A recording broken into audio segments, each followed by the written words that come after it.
Hey guys, it's Chucky, and today I'd like to talk to you about what it was like to visit Stonehenge. And I visited this monument in 2012, and I thought it was quite amazing. I actually visited twice for an hour each time on a tour bus. They've changed it a bit now. Now there's a long tram or train to get there from another visitor centre. But when I went there, I'll tell you about it.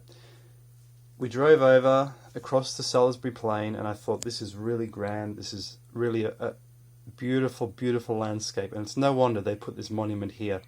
And as we approached it, we noticed it looked like there was a group of people clustered around a hill, and on top of the hill it looked like there was a ruined, bombed out building, and this was actually Stonehenge. It looked like the ruins of something else, like bits of concrete sticking up in the air.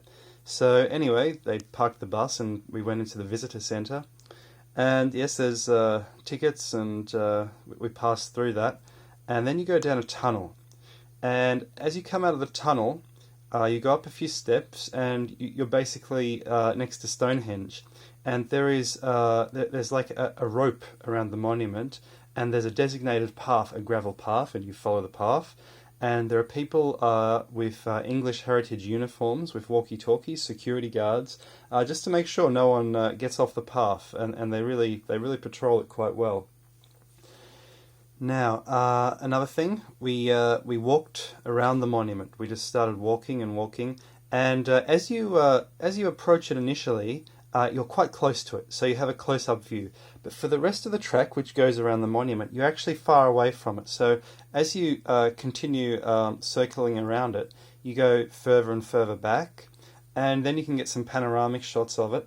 And yes, there's lots of seagulls on Stonehenge. They seem to love it, because England, after all, is just an island. It's just an island with lots of cold breezes and sea weather.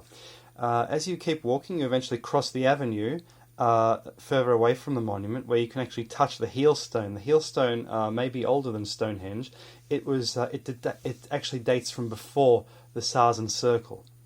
Then you keep walking, and by the way, this is next to the road. There's a road. There's a cyclone wire fence, and then as you keep walking, you finish up. You get closer to the monument again, and that's basically it. And I took as long as I could, took as many pictures as I could on my 2 visits, and I thought, yes, it's beautiful.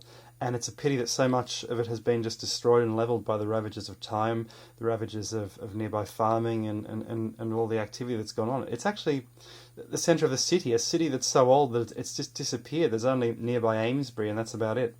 Now, near the car park, I'm not sure if it's still a car park, there are actually some barrows, and people would actually go down pathways and paths to look at these barrows, but we just didn't have time, unfortunately. But there are quite a few barrows to explore around Stonehenge.